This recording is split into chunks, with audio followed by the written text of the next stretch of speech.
President Trump's hardline stance on immigration has been a central tenet through his candidacy and presidency. But what happens when that clashes with his own financial interests? Recent news reports suggest that his business empire may have employed undocumented immigrants, some of them for years. Yamiche Alcindor begins there. Last night, the president's son, Eric Trump, announced the Trump Organization will begin using E-Verify. The system is used to check employment documents and weed out undocumented immigrants. Over the weekend, the Washington Post reported that a Trump-owned golf club in New York fired about a dozen undocumented workers. David Fahrenthold is one of the reporters who broke that story. He joins me now. Thanks so much, David, for being here. You reported that some of these undocumented workers had been working for Trump-owned properties for years. Tell me a little bit more about these workers and how did they go under the radar for so long? Well, these were folks that were originally mainly from Mexico, some of them from other countries in Latin America, and they'd come to the U.S. mostly on foot, crossing the border on foot. They wound up at Trump's golf course north of New York City.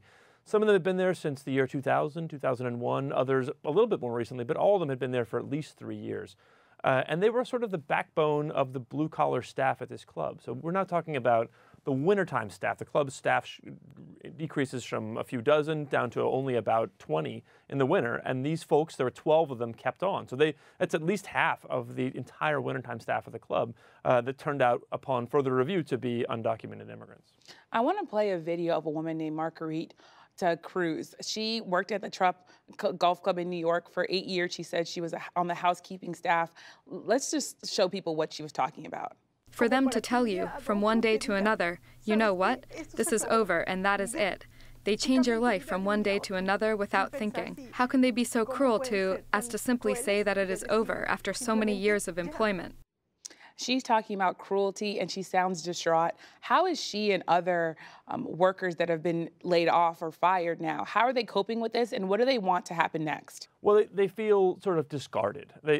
So let's make clear, these people broke the law as well. They bought fraudulent immigration documents, they submitted them to the Trump Club accepted them, but they thought they understood sort of this bargain. This is a bargain that a lot of employers have, where the undocumented employees, they work really hard, they accept the lack of advancement, they don't get as many benefits as legal employees do, but in return they get steady work and they get the employers who don't ask questions, and that had been the way that the Trump Club worked for many, many years, so they felt very safe there.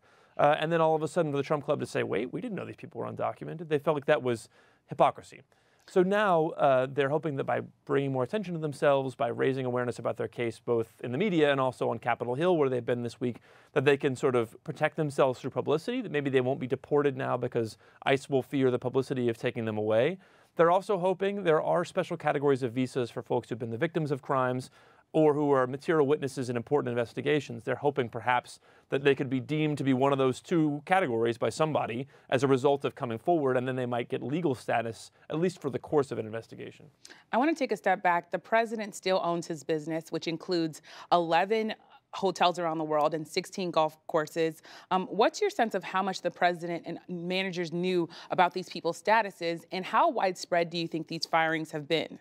So in terms of the question of where else has this happened, we don't know. We know about 2 clubs, Bedminster and Westchester, where illegal immigrants have been identified and fired in the last few weeks.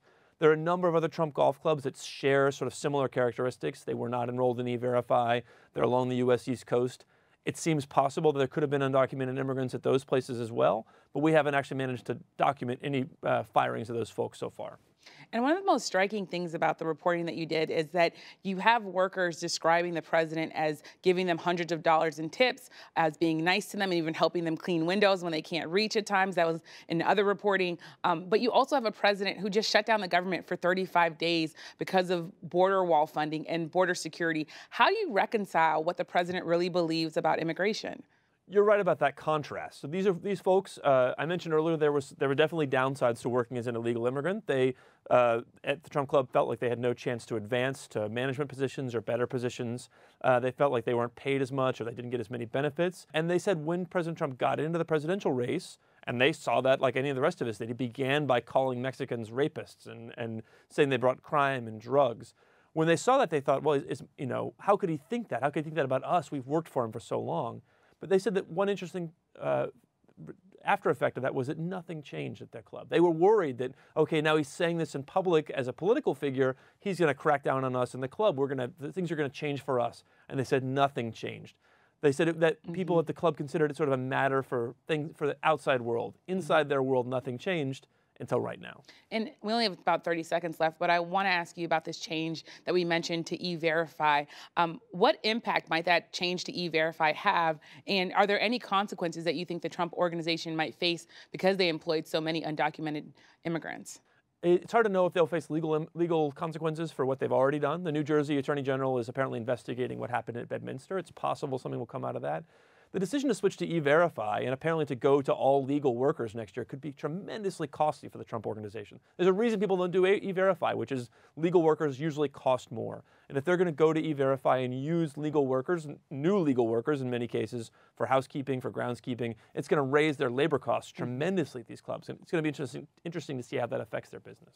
Okay, well, thank you so much for joining us, David Fahrenthold of The Washington Post. And a postscript late today, one of the workers fired from the Trump National Golf Club has been invited to attend the State of the Union address. Democratic Congresswoman Bonnie Watson Coleman of New Jersey asked Victorina Morales to be her guest at the Capitol.